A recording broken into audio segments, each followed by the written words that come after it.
Bienvenidos y bienvenidas, compañeros y compañeras. Arrancamos este programa número 73 en este principio de septiembre del 2025. En este programa vamos a tratar de seguir continuando con el debate en torno a la tecnología. Es un poco una continuación del programa número 71 que le dedicamos a la inteligencia artificial, solo que en este vamos a irnos un poquito más para atrás en el tiempo y vamos a dejar por un momento el tema de la IA para hablar en realidad sobre la relación entre el proletariado y las máquinas. Varias cuestiones de las que hablamos en ese programa dedicado a la IA en realidad son cuestiones que vienen de antes, que en todo caso en la IA se han exacerbado un poco o mucho, pero en realidad corresponde sí irnos un poco más en el tiempo para observarlas mejor y poder debatir con un poco más de profundidad. El programa de la IA generó bastante debate entre algunos compañeros y bueno, por eso decidimos hacer este programa dedicado entonces a la maquinaria y al proletariado. Tal vez en este momento de la historia estemos ante la presencia de algo que ahora nos resulta novedoso o que nos cuesta por ahí desentrañar o queremos entenderlo, pero que dentro de un tiempo se volverá parte del paisaje y de la vida misma, parte fundamental.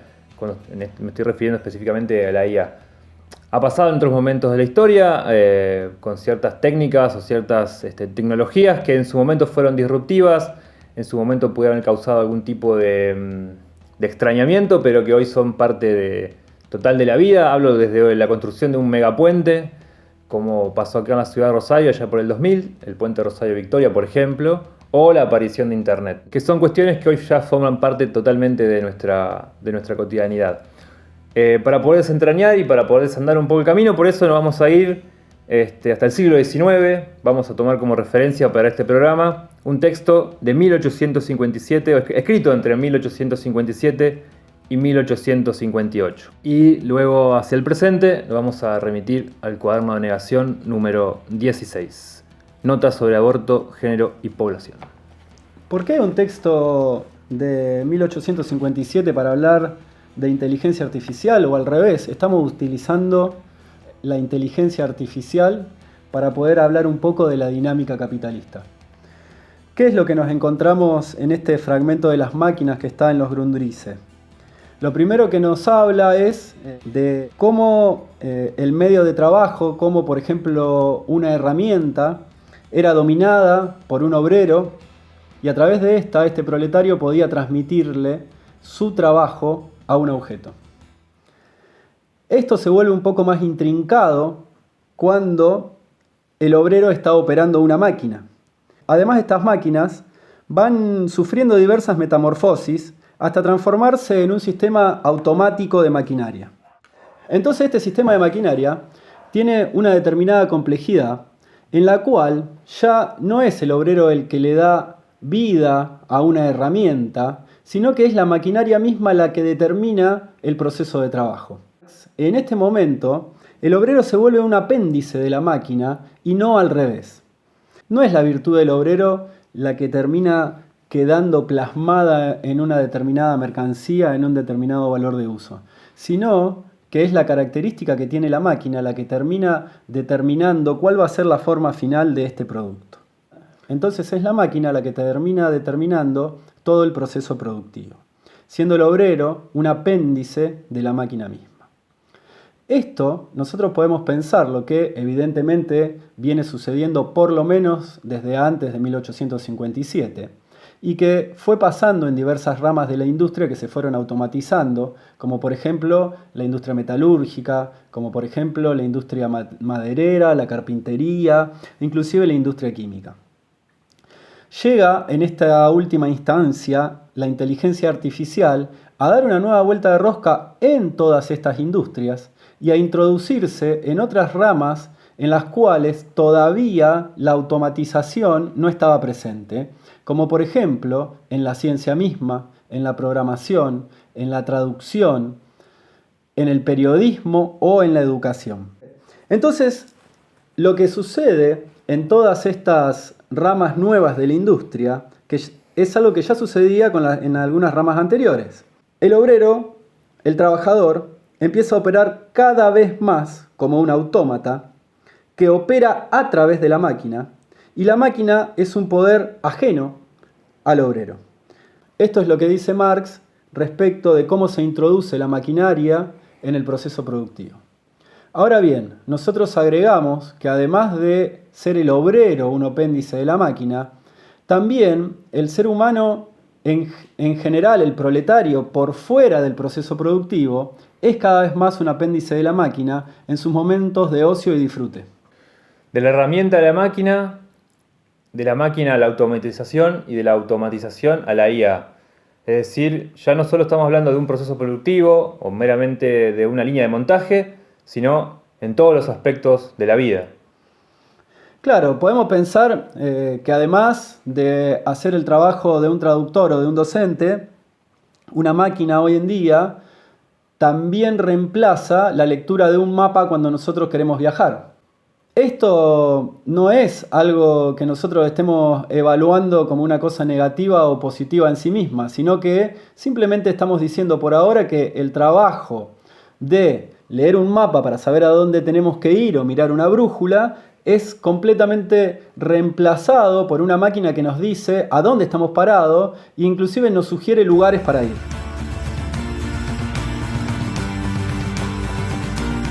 Acá podemos pensar en por qué es que se lleva adelante y cómo es que se lleva adelante este proceso. Entonces podemos ver que cada vez más la ciencia es necesaria, es una condición necesaria para el desarrollo del capital. La ciencia, como la forma de conocimiento imperante en el capital, es fundamental para que este proceso se lleve adelante. Ahora, esta ciencia se presenta completamente enajenada a los obreros cuando se ponen delante de su máquina para trabajar, ya que vimos que es la máquina o la maquinaria la que domina el proceso productivo. Entonces, a pesar de que es el proletariado el que termina desarrollando la ciencia con su trabajo, a la vez es el proletariado el que la sufre como parte del proceso productivo. Paradojalmente, la ciencia como estudio de la naturaleza y la sociedad cada vez más va siendo reemplazada o intervenida dentro de su proceso de trabajo el científico por esta nueva tecnología que es la inteligencia artificial. Ahora veamos. El mismo texto que dice: en la maquinaria, la ciencia se le presenta al obrero como algo ajeno y externo, y el obrero se presenta como superfluo en la medida en que su acción no está condicionada por la necesidad del capital. También dice, la maquinaria no perdería su valor de uso cuando dejara de ser capital. De que la maquinaria sea la forma más adecuada del valor de uso propio del capital fijo, no se desprende en modo alguno que la subsunción de la relación social del capital sea la más adecuada y mejor relación social de producción para el empleo de la maquinaria. De acá podemos ver entonces que Marx, por un lado, realiza una crítica muy fuerte al empleo de la maquinaria durante el capitalismo.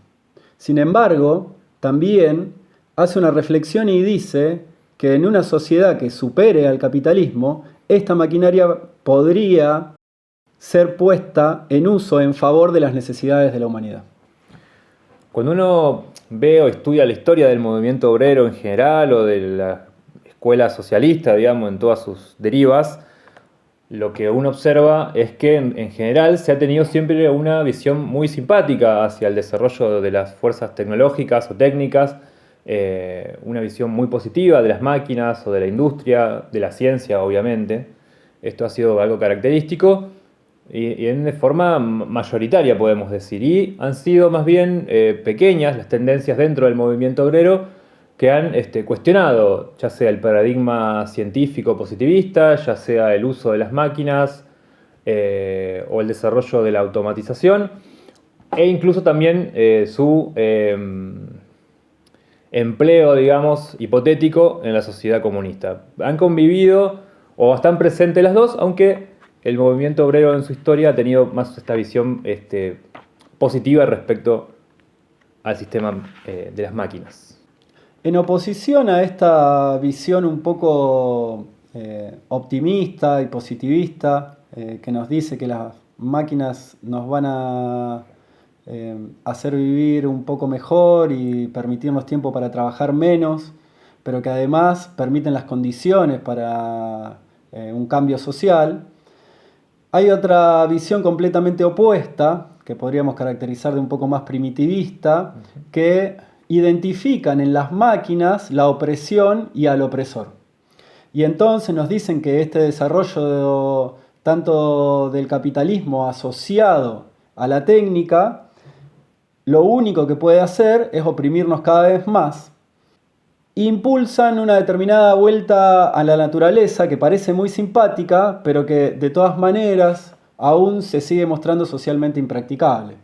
Lo que a nosotros nos gustaría preguntarnos es, bueno, ¿por qué las tendencias en un determinado momento de la historia en el cual parecía que la revolución social estaba más cerca, que había más obreros empleados, eran tendientes a tener una visión más optimista, lo podemos llamar, respecto de la maquinaria, y las tendencias post-reestructuración pareciera que, no sé si mayoritariamente, pero que crecientemente se van acercando a tendencias más primitivas? Y no queremos tener una crítica y una visión nostalgia o normativa, ni nos lamentamos por lo que fue o debería ser la realidad, sino que queremos comprender lo que efectivamente es para poder transformarlo.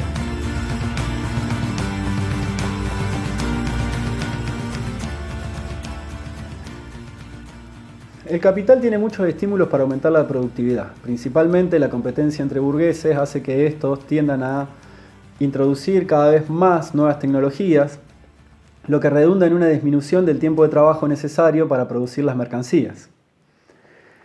Las nuevas tecnologías no entran en escena para sustituir obreros faltantes, sino para reducir la cantidad de trabajo necesaria para producir una determinada mercancía. Esto tiene como consecuencia que se puede producir cada vez mayor cantidad de objetos, cada vez mayor cantidad de valor de uso con menos trabajo incorporado. Entonces una consecuencia directa de esto es la expulsión de masa de trabajadores del mercado laboral. Mientras tanto, además, el valor se mide a partir de qué cantidad de trabajo tiene incorporada cada mercancía. Entonces, esto termina tomando sí o sí la forma de una crisis de sobreproducción. Sumado a esto, nos encontramos en el texto con que Marx propone que la reducción del tiempo de trabajo puede servir al obrero para desarrollar el arte y las ciencias. Además, podemos pensar que ese obrero puede asociarse con otros obreros en su tiempo libre. Nos preguntamos si es el capital el que está produciendo su propia disolución con el avance y el desarrollo mismo de las fuerzas productivas.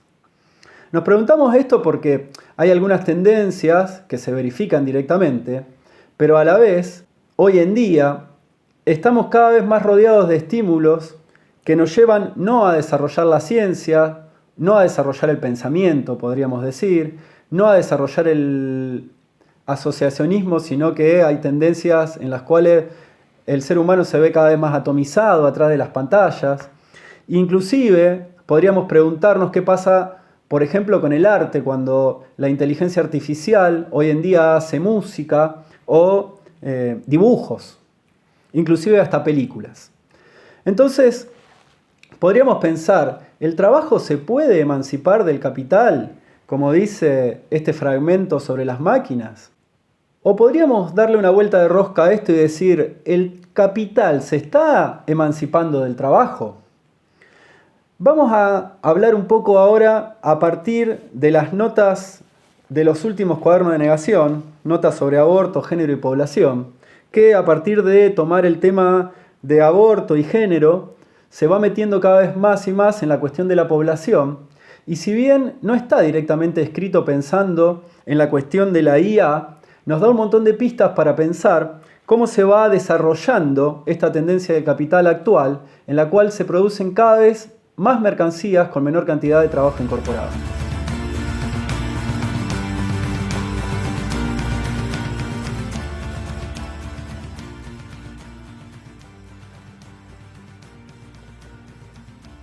El plusvalor absoluto se caracteriza por la extensión de la jornada laboral y el aumento de la intensidad del trabajo como formas de aumentar absolutamente la cantidad de plustrabajo, es decir, de tiempo de trabajo destinado a la producción de plusvalor. El plusvalor relativo, en cambio, se basa en el aumento de la productividad del trabajo a partir de transformar el proceso de producción, logrando reducir, con la misma intensidad del trabajo, la cantidad de horas de la jornada laboral destinada a la reproducción de la fuerza de trabajo, aumentando relativamente la parte destinada a la producción del plusvalor. De este modo, el capital logra disminuir el valor de la fuerza de trabajo al disminuir el valor de las mercancías necesarias para su reproducción. Produce más mercancías en el mismo tiempo, pero el proletariado accede a una parte cada vez menor del total producido. Los hábitos de consumo son transformados en función de las cualidades que se demandan de la fuerza de trabajo, por lo que las mercancías destinadas a la reproducción de la fuerza de trabajo, alimentación, educación, transporte, comunicación, etc., cambian y su cantidad puede aumentar, pero lo hace en menor medida que la productividad. Marx señala que el impulso inmanente y la tendencia constante del capital son los de aumentar la fuerza productiva del trabajo para abaratar la mercancía y, mediante el abaratamiento de la mercancía, abaratar al obrero mismo. Los capitalistas individuales se ven impulsados a realizar estas transformaciones para la extracción del llamado plusvalor extraordinario, que se obtiene durante el tiempo en que su competencia no introduce la misma mejora técnica, hasta que luego se generaliza. A partir de este fragmento de Cuaderno de Negación, podemos ver o podemos pensar que en este momento estamos en un punto en el cual hay algunos capitalistas que dejaron o están dejando de obtener esas ganancias extraordinarias, los que desarrollaron la IA o los primeros que la implementaron, y que esto se está generalizando. Entonces, hay algunos obreros, algunos asalariados, que hoy en día entregan a sus patrones cada vez más plusvalor relativo, es decir, son explotados en un ambiente, en un medio de trabajo en el cual su productividad sube, generan más ganancias en el mismo tiempo, pero en general los salarios no acompañan esa suba de la productividad. La suba de salarios no es proporcional a la suba de productividad. Mientras tanto, es expulsado del mercado laboral gran cantidad de obreros que ya no son necesarios para realizar sus trabajos en la rama de la industria que les toca. Llámese industria del software, industria de la ciencia, industria de la educación, industria de la medicina. Podemos preguntarnos si es una casualidad que estas ramas de la industria, si le podemos decir industria, ¿no?, pero sean tan golpeadas y tan castigadas en este lugar, en esta región, en este momento, o si es un adelanto o estamos viviendo en tiempo real estos procesos. Y entonces, los proletarios que nos dedicamos a estas tareas, no tenemos mucho más opción que formar parte del ejército industrial de reserva. Ese ejército industrial de reserva, recomendamos nuevamente que lean el Cuaderno de Negación, donde está muy bien explicado, pero no se compone simplemente por aquellos proletarios que no están empleados, sino que se compone por aquellos proletarios que están empleados, también se compone por aquellos proletarios que están empleados por debajo de la productividad media. Esta sobrepoblación relativa estancada constituye una parte del ejército obrero activo, pero cuya ocupación es completamente irregular.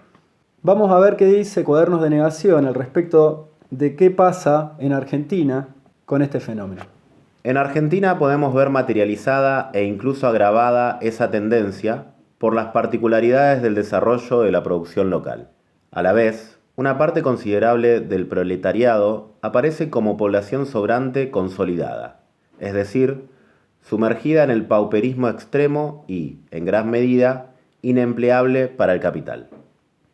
En otras palabras, trabajos precarios con ingresos bajos para la gran mayoría, combinados con ayudas sociales sostenidas principalmente a través de la renta proveniente de sectores primarios con alta productividad. Sobre la base del abaratamiento general de la fuerza de trabajo, se sostienen y proliferan capitales con procesos de trabajo intensivos en mano de obra, es decir, de baja productividad, que buscan aumentar la explotación a través de la extensión de la jornada, el aumento de la intensidad del trabajo o el aumento de la cantidad de personas empleadas a tiempo parcial en condiciones precarias. Pensemos, por ejemplo, en las empresas de envíos y el aumento de la intensidad del trabajo que suponen los algoritmos con la supresión de tiempos muertos. Por otra parte, sin capitalistas como empleadores directos, los trabajadores autónomos dedican cada vez más horas a trabajar, a veces como complemento de un trabajo asalariado. La combinación entre la baja productividad de ciertas ramas de la producción, los bajos salarios y la dependencia de las ayudas sociales adquiere una manifestación particular en la llamada economía popular, en Argentina y sus cooperativas de trabajo. Notas sobre aborto, género y población es el nombre del cuaderno de negación en el cual tomamos los fragmentos que acabamos de leer. Es el número 16 y salió en mayo de 2025, incorporado a la suscripción de la Biblioteca Giraldo. No queremos terminar el programa sin mencionar la alegría que nos da que nuestro querido boletín, La Oveja Negra, cumplió 100 números en el julio que pasó de este año, y donde también se toca el tema de población en la Argentina, como para seguir leyendo sobre el tema. Nos despedimos entonces, hasta el próximo Temperamento, y ojalá hayamos aportado algo más para seguir debatiendo sobre la cuestión de la tecnología y la IA.